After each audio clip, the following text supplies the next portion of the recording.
अस्सलाम वालेकुम नाज़रीन। 11 जुलाई 2026 आधी रात अमेरिका के सदर डोनाल्ड ट्रंप अपने फ़ोन से एक पोस्ट लिखते और उस पोस्ट ने पूरी दुनिया को हिला के रख दिया। वो लिखते हैं कि 1000 मिसाइल लॉक्ड एंड लोडेड और इस्लामिक रिपब्लिक ऑफ ईरान की तरफ निशाना किए हुए हैं और हज़ारों मज़ीद फ़ौरन उसके बाद आएंगे। कब? अगर ईरान की हुकूमत मुझे कत्ल करने की कोशिश करे या मुझे कत्ल कर दे। और फिर वो जुमला जो सबसे हैरान कुन था। यूएस मिलिट्री 1 साल के अरसे तक ईरान के तमाम इलाकों को मुकम्मल तौर पर तबाह बर्बाद करने के लिए तैयार है।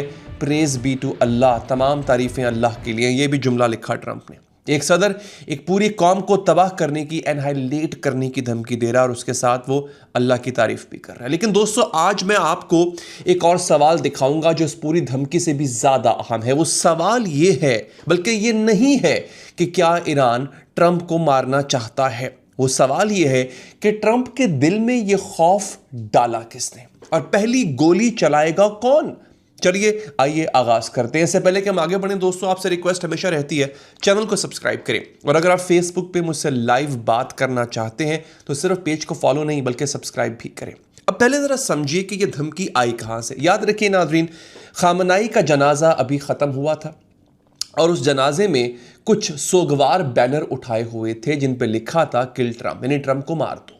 और नारे लग रहे थे सुप्रीम लीडर के खून की कसम, ट्रंप हम तुम्हें नहीं छोड़ेंगे, हम तुम्हें मार के दम लेंगे, ये नारे थे। इसके साथ वॉल स्ट्रीट जर्नल ने एक रिपोर्ट शाया की। उस रिपोर्ट में कहा गया कि इजराइल ने अमेरिका को आगाह किया है। अब जरा लफ्जों पे गौर कीजिएगा, इजराइल ने अमेरिका को आगाह किया है कि ईरान ट्रंप को कत्ल करने की साजिश कर रहा है। लेकिन यहां पर जो सबसे अहम बात है, जो हार्ड न्यूज़ आउटलेट्स ने भी नहीं लिखी है, वो ये कि ईरान की हुकूमत ने ट्रंप के खिलाफ कोई सरकारी धमकी नहीं दी। ये बैनर, ये नारे, ये आवाम के थे, सोगवारों के थे। जाहिरी बात है आपने उनका रहबर को मारा है। हुकूमत का इससे कोई लेना देना फिलहाल नहीं था और जो इंटेलिजेंस थी वो अमेरिका की अपनी नहीं थी, वो इजराइल ने दी थी। ये नुक्ता आप याद रखिए क्योंकि यही इस पूरी कहानी का असल राज है। दोस्तों, अब आता है वो तज्जिया जो इस पूरे मामले को उलट देगा। एनालिस्ट है अब्दुल सलाम सोहले, 11 जुलाई को उन्होंने एक बड़ा गहरा सवाल उठाया। वो कहते हैं कि ट्रंप ईरान को 1000 मिसाइलों से धमकी दे रहा है। इल्ज़ाम यह है कि ईरान उसको कत्ल करने की साजिश कर रहा है। लेकिन असल सवाल ये नहीं कि क्या ईरान वाकई उन्हें कत्ल करने का मंसूबा बना रहा है। असल सवाल ये है किसने ट्रंप को ये कायल किया, यकीन दिलाया कि ईरान ऐसा करना चाहता है। किसने उनके दिमाग में ये ख्याल डाला, किसने इस खौफ को इस हद तक बढ़ा दिया कि वो एक पूरे मुल्क को सफ़े हस्ती से मिटाने की अवामी धमकी दे रहा है। और फिर अब्दुल सलाम ने अपना जवाब खुद दिया है। वो कहते हैं मुसाद, एक लफ्ज़ मुसाद, इजराइल की खुफिया एजेंसी। उनका कहना यह है कि ये एक बेहतरीन और सोची समझी सोच समझकर बनाई गई इजरायली हिकमत अमली है। इजराइल ने ट्रंप को कायल कर लिया है कि ईरान उसके पीछे पड़ा हुआ है और फिर वो एक खतरनाक इम्कान पेश भी करता है। अब्दुल सलाम वो क्या कहता है? वो कहता है हो सकता है इजराइल खुद ट्रंप को कत्ल कर दे। यह है खतरनाक, इंतहाई खतरनाक बात। और उसका इल्ज़ाम ईरान पर लगा दे ताकि पूरे ईरान को तबाह किया जा सके। अब जरा रुकिए यहाँ पे, यह बहुत बड़ा दावा है और हमें इससे एहतियात से देखना होगा। ये एक तज़िया है, एक इम्कान है, कोई ऑब्वियसली साबित शुदा हकीकत नहीं है। लेकिन अब्दुल सलाम इस दावे को तारीख से जोड़ते हैं और यहाँ पर चीज़ें दिलचस्प हो जाती हैं। याद दिलाते हैं वो कि एक चीज़ जिसे फॉल्स फ्लैग कहते हैं। समझिए फॉल्स फ्लैग होता क्या है? फॉल्स फ्लैग एक ऐसा हमला होता है जो आप खुद करते हैं लेकिन उसका इल्ज़ाम किसी दूसरे पर लगा देते हैं ताकि उस दूसरे के खिलाफ जंग का बहाना मिल जाए। जैसे कोई अपने ही घर में आग लगा दे और कहे कि पड़ोसी ने लगाई, ताकि पड़ोसी को साथ जो है वो झगड़ा हो सके। और अब्दुल सलाम यहां पर एक तारीखी मिसाल देते हैं। 1954 में एक वाकया हुआ जिसे लेवॉन अफेयर या ऑपरेशन सुसाना का नाम दिया जाता है। उसमें हुआ क्या था? उसमें नाजरीन इजरायली इंटेलिजेंस ने इजिप्ट में, मिस्र में अमेरिकन और ब्रिटिश ठिकानों पे बॉम्ब धमाके करवाए थे और कोशिश की कि उनका इल्ज़ाम किसी और पे लगा दिया जाए। मकसद ये था कि ब्रिटेन इजिप्ट से अपनी फौजें ना हटाए क्योंकि बरतानिया ने ऐलान कर दिया था अब ये क्लासिक फॉल्स फ्लैग ऑपरेशन था और ये कोई कॉन्स्पिरेसी थ्योरी नहीं है, ये तारीख है और ऐसी तारीख जिसको इजराइल ने बरसों बाद खुद तस्लीम भी किया था। तो अब्दुल सलाम कहते हैं कि जिस मुल्क की तारीख में फॉल्स फ्लैग मौजूद हो और बेतहाशा मौजूद हो, मैंने तो सिर्फ एक मिसाल दी, जिसके पास ईरान के अंदर गहरी इंटेलिजेंस रसाई भी हो और जिसे ईरान को तबाह करने की शिद्दत से ख्वाहिश भी हो, उसके लिए ये कोई मुश्किल काम नहीं है। और उनका आखिरी जुमला बहुत काटदार है। तो कहते हैं अमेरिका को नई जंग में घसीटने वाला कौन था? ना ट्रंप, ना अमेरिका के लोग, ये खुद तेल अवीव था, ये नेतन्याहू था दोस्तों। और इसी नुक्ते को एक और शख्स ने आगे बढ़ाया और बड़ा कमाल का नुक्ता पेश किया है। उस आदमी का नाम है Alex Jones. Alex Jones America का एक बहुत ही मशहूर और मुतनाज़ टॉक शो होस्ट है। वो अपने प्लेटफॉर्म इन्फोवॉर्स के लिए जाना जाता है, आपने हो सकता है देखा हो। वो अक्सर हुकूमतों की छुपी साजिशों को सामने लेकर आता है। कभी उसकी बातें सही निकलती हैं, कभी जो है उस पर तनकीद भी होती है, लेकिन इस मामले में उसने कमाल का तजिया दिया जो कि अब्दुल सलाम के तजिए से मेल खाता है। मारियो नौफल के शो पे जोन्स ने कहा कि इजरायली वजीर आज़म नेतन्याहू को इस जंग के ख़त्म होते ही जेल का सामना करना पड़ सकता है। क्यों?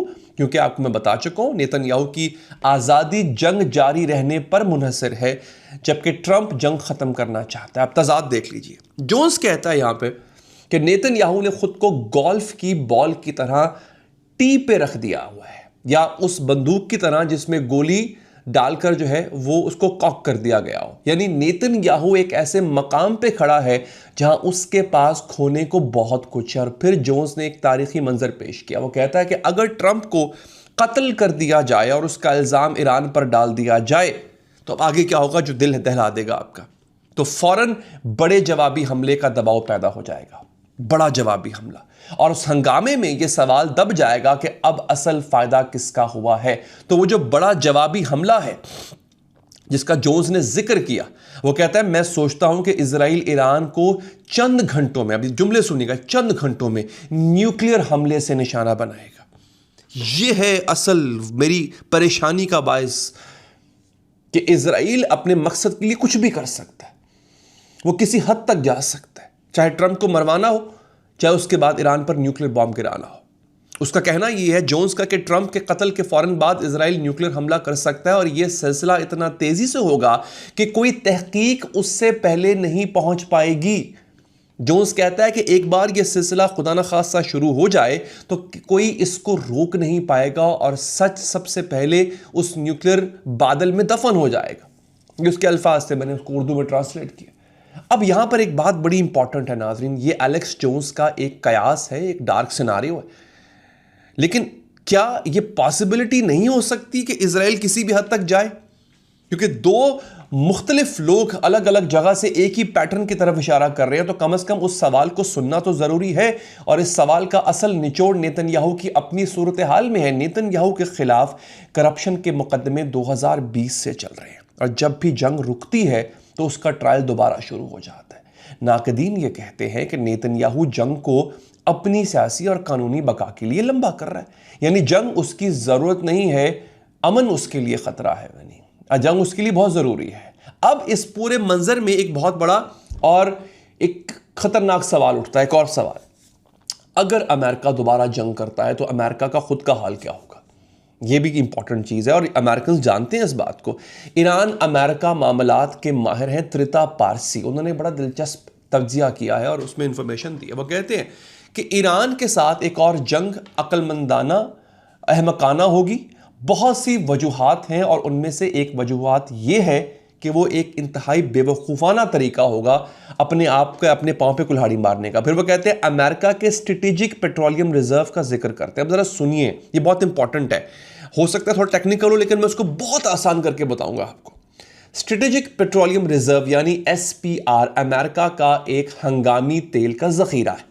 ये 1970 की दहाई में तेल का जो बहरान आया था उसमें बनाया गया था। इसका मकसद ये था कि अगर कभी तेल की सप्लाई रुक जाए या कीमतें अचानक बढ़ जाएं तो अमेरिका इस ज़ख़ीरे से तेल निकालकर मार्केट में डाल देगा और कीमतों को कंट्रोल में रखेगा। इसे समझिए यानी घर में रखे इमरजेंसी राशन की तरह जो मुश्किल वक्त में काम आता है। अब त्रिता पारसी क्या दिखाते हैं? उन्होंने ग्राफ दिखाया जो आपके सामने भी आ चुका होगा। फरवरी 2026 में जब ईरान जंग शुरू हुई तो यह जखीरा तकरीबन 415 मिलियन बैरल पर भरा हुआ था। जंग में जब हुर्मुज़ बंद हुआ और तेल की कीमतें बढ़ीं तो ट्रंप ने इस जखीरे से 172 मिलियन बैरल तेल निकालकर मार्केट में डाल दिया ताकि अमेरिकन अवाम को पेट्रोल महंगा ना पड़े। और अब यह जखीरा गिरकर तकरीबन 320 मिलियन बैरल पर रह गया। 1983 के बाद यह सबसे कम सतह है, यानी अमेरिका ने अपना इमरजेंसी राशन पिछली जंग में इस्तेमाल कर लिया और अब अगर दोबारा जंग हुई तो उसके पास कीमतों को कंट्रोल रखने के लिए कोई बफर होगा ही नहीं। पेट्रोल महंगा होगा, मैशत मुतासिर होगी और इस बार ट्रंप के पास कोई बड़ा हंगामी प्लान नहीं होगा। त्रिता पारसी का नुक्ता साफ है। वो कहते हैं जंग सिर्फ फौजी तौर पर नहीं, माशी तौर पर भी अमेरिका को इंतहाई कमजोर कर देगी। और यही वजह है ट्रंप जानता है वो इस जंग को तूल नहीं देना चाहता। यही वजह है कि वो बाहर निकलना चाहता है, लेकिन नेतन्याहू बार बार उसको घसीट रहा है। और आखिरी हरबा क्या हो सकता है? ट्रंप का कत्ल। और इस सब के बीच अमेरिका ने ईरान को एक 24 घंटे का अल्टीमेटम भी दे दिया है कि हुर्मुज़ लेटर के मुताबिक अमेरिका चाहता है कि ईरान अवामी तौर पर कहे कि वो जहाज़ों पे गोली चलाना बंद करेगा और जो है वो मान लेगा कि उसकी गलती है जो पहले गोलियां चली हैं, जो पहले बमबारी हुई है। और ये भी कहे ईरान कि हुर्मुज़ के तमाम रास्ते खुले होंगे और टोल टैक्स फ्री होगा। एक अमेरिकन एहलकार ने धमकी दी है कि अगर कल तक ये उनका मौक़िफ़ ना हुआ तो उनके लिए अच्छा दिन नहीं होगा। और ईरान का जवाब, ईरान पहले ही बार बार कह चुका है कि हुर्मुज़ उसके कंट्रोल में है, तमाम ट्रैफिक सिर्फ ईरान के मंजूर शुदा जो शुमाली रास्ते हैं वहाँ से गुजरेगी और हर जहाज़ से फ़ीस ली जाएगी। और ईरान के वज़ीर ख़ारजा अराग़ची ने एक्स पे लिखा है कि ईरान ने अब तक अपना वादा निभाया है, अमल दोनों तरफ से होना चाहिए, रियलिटी चेक सिर्फ दोनों तरफ की पासदारी ही मुमकिन है। यानी ईरान झुकने को तैयार नहीं है और यह दिखाता है कि वो अपनी पोजीशन पे इस वक्त काफ़ी हद तक मजबूत है। और अब आखिरी और सबसे दिलचस्प हिस्सा मैं आपके लिए लेकर आया हूं दोस्तों, वो ये है कि ईरान आखिर इस हिम्मत के साथ खड़ा कैसे, उसकी असल ताकत क्या है। रेड सी मॉनिटर एक बहुत गहरा तजिया पेश करता है, अब जाके पढ़िएगा इसको। वो कहता है कि ईरान सिर्फ एक चोक पॉइंट के लिए मुकाबला नहीं कर रहा। चोक पॉइंट जैसे बहरे हुर्मुज़ का एक तंग रास्ता है, उसको चोक पॉइंट कहते हैं। ईरान सिर्फ एक चोक पॉइंट के लिए मुकाबला नहीं कर रहा, वो दोनों पे अपनी पोजीशन बना रहा है। दूसरा क्या है बताता हूं, समझिए इसका मतलब। दुनिया में तेल और तजारत के दो बहुत अहम समंदरी दरवाजे हैं। एक हुर्मुज़ जो शुमाल में है, पर्शियन गल्फ का दरवाज़ा है। दूसरा बाबुल मंदब जो जनूब में है, रेड सी का दरवाज़ा। ज़्यादातर जो ताकतें हैं सिर्फ एक पर तवज्जो देती हैं, लेकिन ईरान वाहिद ऐसा मुल्क है जो दोनों पर एक साथ असर डाल सकता है। कैसे? शुमाल में हुर्मुज़ पे उसका अपना कंट्रोल है, नो प्रॉब्लम। उसने एक नया इदारा बनाया है PGSA जो गुजरने वाले जहाज़ों से परमिशन और फीस लेता है। और जुनूब में बाबुल मंदब के करीब ईरान की बरसों से हौसियों के साथ जो हिमायत है और असाब के गिर्द गिर्द जो उसकी मौजूदगी है, असब एक इलाका है, उस दरवाजे पे दबाव बढ़ा के रखती है। रेड सी मॉनिटर कहता है कि ईरान का मकसद इन रस्तों को हमेशा के लिए बंद करना नहीं है, बल्कि वो ये है कि तेहरान जब चाहे दोनों दरवाजों से गुजरने की लागत, खतरा और बेयकीनी वो बढ़ा दे। यानी ईरान जब चाहे दुनिया की दो सबसे अहम समुद्री राहों पे दबाव डाल सकता है। और रेड सी मॉनिटर का आखिरी जुमला जो इस पूरी कहानी का निचोड़ है, वो कहते हैं कंट्रोल हमेशा तैनात जहाज़ों की तादाद से नहीं नापा जाता, कभी कभी इस बात से भी नापा जाता है कि एक इदारा दुनिया के सबसे अहम समुद्री रास्ते में कितनी बेयकीनी पैदा कर सकता है। आप देखिए, एक रास्ते में भले डाकू हो या ना हो, आप एक रोड पे जा रहे हैं, वहां पे डाकू, आपने सुना कि वहां पे डाकू होते हैं, अब भले ना भी हो, या एक डाकू हो या दो डाकू हो, 10-15 ना भी हो लेट से, तब भी आप डरेंगे, आप हिचकिचाएंगे उस रास्ते पे जाने से। 10 में से 8 लोग नहीं जाएंगे, 2 लोग शायद हिम्मत करके चले जाएं। यानी ईरान की ताकत उसके जहाज़ों की तादाद में नहीं, उसकी ताकत इसमें है कि वो दुनिया को बेयकीनी के किनारे पर ला सके। और यही उसका सबसे बड़ा हथियार है, यही उसका सबसे बड़ा तुर्प का पत्ता है। तो दोस्तों, आज की पूरी तस्वीर यह है कि एक तरफ ट्रंप 1000 मिसाइलों की धमकी दे रहा है, पूरी की पूरी कौम को ख़त्म करने की बात कर रहा है, फिर अल्लाह की तारीफ़ें भी कर रहा है। और दूसरी तरफ सवाल ये है कि ट्रंप के दिल में ये डर बैठा कैसे। तो ये जो एक कॉन्स्पिरेसी थ्योरी पेश की जा रही है, इजराइल मरवा सकता है ट्रंप को। मैं ये नहीं कह रहा कि मेरे पास कोई सबूत है इस बात का, लेकिन माजी में हमने देखा है कि मोसाद पर ऐसे इल्ज़ामात लगते रहे हैं। आप लोगों का क्या कहना है? आप लोगों के तज्जियों का मुझे इंतज़ार रहेगा। अपना बहुत बहुत ख्याल रखिए और हाँ, चैनल को सब्सक्राइब लाजमी कीजिएगा। अल्लाह ने के बाद।